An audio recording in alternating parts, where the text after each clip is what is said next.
So welcome to this edition of the Moodie Davitt Video View. I'm Dermot Davitt. I'm here at London Heathrow Airport Terminal 2, where I'm walking and talking travel retail with Heathrow Retail Director Fraser Brown. And we're talking about traffic, passengers, appetite to spend, key pillars on which retail at Heathrow is built, food and beverage, and of course the challenges of the government's VAT rules. And we encompass all that in this walk and talk tour, which I hope you'll enjoy. Delighted to be here, Fraser. My first trip of the year. We're in early January 2024 and looking forward to a big year ahead, and obviously good to be here with you. Well, firstly, welcome and Happy New Year as well to you and to all the people in Moodie Davitt and watching this. It is going to be a busy year. It's going to be our busiest year ever at Heathrow. So we are predicting that we're going to welcome 81.4 million passengers this year, on the back of a great 2023 as well. Yeah. We finished the year just over 79 million passengers, 98% of that fabled 2019. So I think we're almost ready to park the 2019 and the pre-COVID one. We're back in growth. We've had the best growth of any hub, I think, in the world, and certainly the European ones, including places like Istanbul, which saw great growth before COVID. So in a traffic sense, we're really, really happy. And as you can see, and we'll see as we walk around today, the terminal, and we could have gone to T3, 5 or 4 as well. They're vibrant, they're buzzy. Team have done a great job with both the food and beverage and the retail. We'll talk about that, and as well as a bit of digital. But there are some headwinds as well, and I don't want to be gloomy and grumpy so early in January, but we do need to be a little bit careful around how we navigate the business. But certainly from a traffic point of view, we're in a great place. Okay, good. So look, our plan today is to walk around T2, see some of the new projects that are happening, talk about the wider picture at Heathrow, talk about the environment for trading as Heathrow, as Fraser also mentioned, and to look at, again, some of those headwinds as we go along. Maybe just as we walk and talk, obviously last year we discussed the return of some of the key nationalities as well. You're expecting, I guess, those Chinese, Indians and others, and that connectivity to continue to improve as we go through 24 as well? Yeah, we did, and we talked about this in the context of particularly, let's take those two countries, you know, the largest countries by population in the world, India having recently overtaken China. Here in Terminal 2, Indian travellers make up an important part of the mix. And, you know, for Heathrow, one of our successes is our global reach. And if we just take India for a moment, and we take Europe as we've talked about, 3/4 of all the flights to India from Europe come from this single airport. And that's testament to the work that my colleagues have done working with the airlines, and the airlines work themselves. But it shows how strong the aviation demand is in London and in the UK. And that's really great, because obviously, as we know in travel retail, Indians are good spenders, particularly good spenders on categories such as alcohol, for example. And, you know, as we go downstairs, you will see in the main duty-free store with our operator Revolta, you know, exciting things with brands like Diageo with their Johnny Walker Blue Label.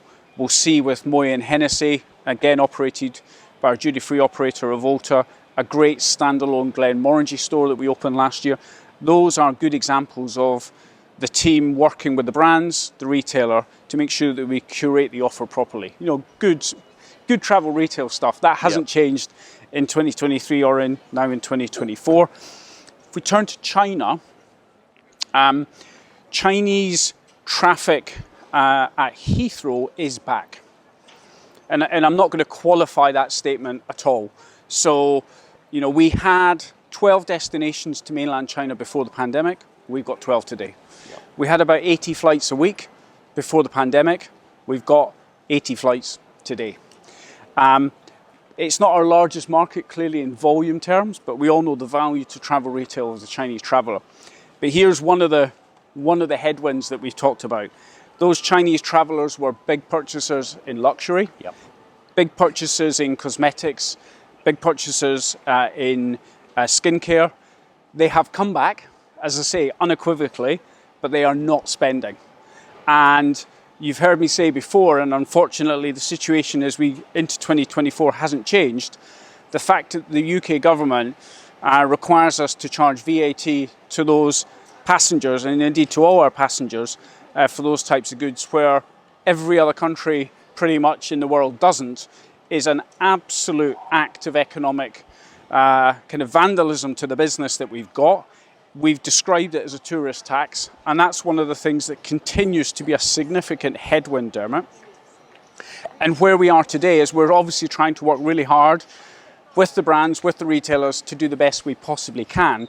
But the reality is, although the stores are open, although the brands are still here, the economic activity is smaller. And that economic activity has been exported to the likes of France, Italy and Spain.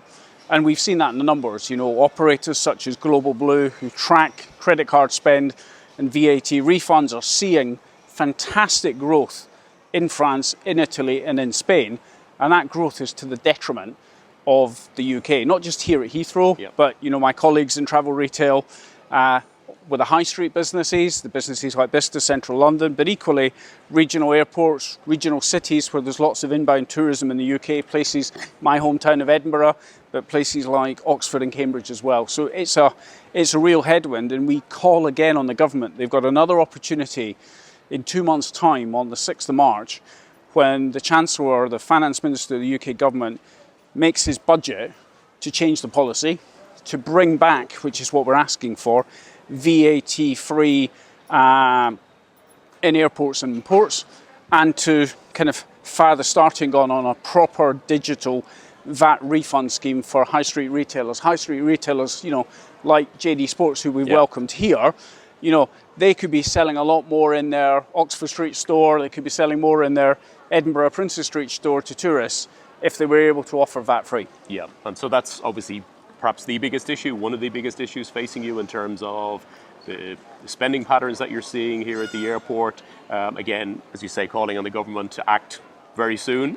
March the 6th is the big date. It is, and what we're not asking for here, just on that one point, is we're not asking for special treatment, we're not asking for a handout. What we're asking for is a level playing field. We're asking for our government in the UK to recognise that we're in an internationally competitive market and we need tax policy that's internationally competitive, and sadly we don't have that. Yeah.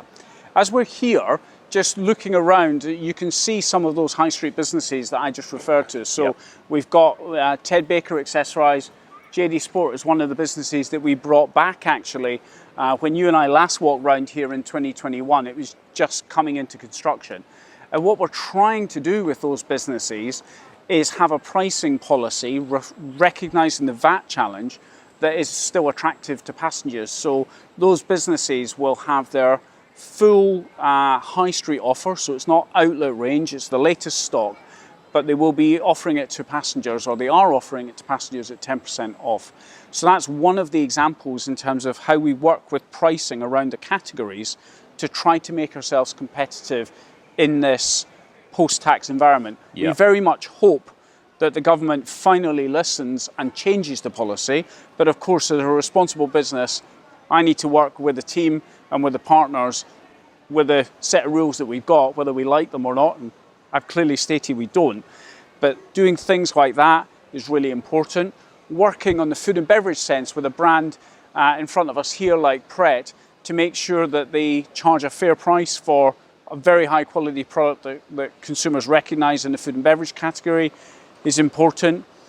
Working with WH Smith and their InMotion tech brand behind us, or in front of us rather, again, to make sure that they've got, you know, leading prices and leading brands is so important. But it is fair to say on pricing that it is difficult to communicate. You know, what I've just described to you, and you and I should know what we're talking about in travel retail, but to the passenger that's around us, trying to communicate that nuanced message about 10% off on high street, market leading prices on tech, fair, you know, value pricing on food and beverage, before we even get to talking about alcohol and tobacco still being duty free and the value that we're investing in beauty. It's a very complicated pricing landscape. So one of the challenges I have with my colleague who looks after marketing and digital at the airport is, how the heck do we tell people about that?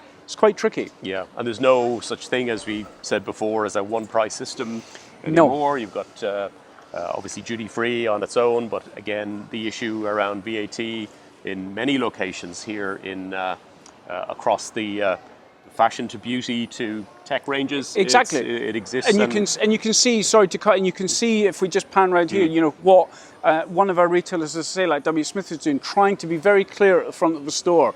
We'll beat, you know, Curry's, John Lewis Argos, you know, UK domestic retailers, trying to be really clear on their pricing. But it is difficult because that's one message that they're going to give, but it's a very different message to what you might have to give elsewhere. And it is incredibly complicated. You're absolutely right. Yeah, and of course, all of this, you're working in an environment where, frankly, the profitability of the airport company, the non-aero performance feeds very much into that overall, and so VAT and those other factors that you mentioned, other dynamics as well, and we'll come to maybe a few others afterwards, really feeds very directly into that, of course, and puts pressure on your team and, of course, your partners. Of course, and one of the challenges you asked about headwinds, you know, this is fundamentally, there's two. One is the VAT position, but the second thing is, although traffic growth is great, we've not got any terminal expansion plans. You know, we're a privately funded, privately owned enterprise. Any of the capital that we do has to be funded by ourselves or working with our partners to fund. So as we welcome, and we're pleased to welcome, as I say, more passengers, this year, as I said at the start, will be a record year with 81.4 million. We're having to, at peak time, squeeze them into our existing capacity. So one of the challenges that I've been talking to with our retail partners, with the brands, is how do we make sure that we're as productive as we possibly can be?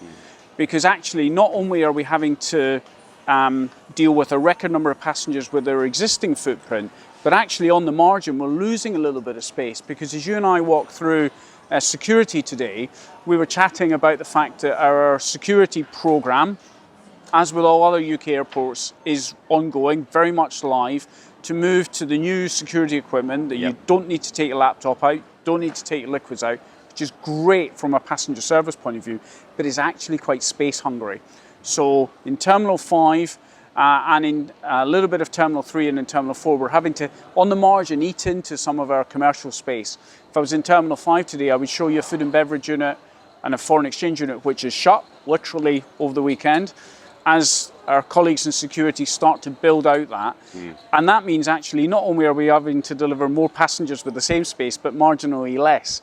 So that productivity discussion with the brands and the retailers is critical. So looking at their ranging, whether it be in this InMotion Tech store or in that JD Sports store, so that they're on top of their game, is really important, Dermot, and that's what the team are focused on. And just to come back to that security change point, that's coming, much of it by June this year, or some of it at least, and then over a period will be implemented. And then are there, beyond the change in the rules, any other implications for commercial that you can see from this? Obviously, the space issue that you mentioned is probably the big one. So our security program is one of the two big programs that we're spending money on, getting that private capital over the next 3 years. We're actually putting in a new baggage system here for Terminal 2. We're stealing the baggage system at the moment from the old Terminal 1, so when you process your bag, it goes across to T1, comes back. So that's nearly £1 billion. And the security program you touched on is 146 security lanes. So that's the lanes that you and I went through as colleagues and visitors today, as well as the ones that you would go through as passengers, and as well as the ones you would go through in the perimeter if you were perhaps going directly onto an aircraft as a flight crew. All of that needs to change over the next couple of years. We've already started. So if I was in T3 today, we've substantively changed the terminal around, particularly landside, to accommodate that. Terminal 5 is starting, and if you're a passenger today, in all of the terminals, you may well go through one of the new equipment, because we've been trialling it already. So it's not a question of starting from zero. We're very much up and running with the program. A lot of it will be changed by the time we get to the summer, but inevitably that will roll into the back end of the year and into next year, as is other airports. You know, if you were down the road at Gatwick or up the road in Birmingham, it would be the same thing. So we're working with the government because we recognise that we want to deliver this as quickly as possible, because benefits for the passenger are there. But we need to be sensible about how we deliver it. The whole industry is trying to do it at once. and the equipment is similar, and it's a bit of a challenge, but it's coming quickly. And for us commercially, that challenge is it does, as I say, eat into a wee bit of space. So we're going to have to work with the brands and the retailers to be as productive as we possibly can, because you mentioned there the economics. We're regulated. So although we're a private company, we're actually economically regulated by the UK's aviation regulator, the Civil Aviation Authority. And actually they've mandated that our price that we charge to our airlines in real terms is about 20% lower this year than it was last year. And like adding up the budget, if you take from one, you have to try to substitute. Yeah. So the pressure is on my team, the brands, the retailers, to say, how are we going to do the best we can to mitigate that loss of revenue from our airline partners here into the commercial revenues, which means that the shoppers behind us, the passengers behind us, we need to entice them to spend like they've never done before. And that's difficult on any day, and it's quite quiet today in early January. It becomes even more difficult on a busy day, a UK holiday peak like an Easter or summer or whatever. So that's the challenge that we're facing with the brands, with this VAT kind of cloud in the background all the time as well.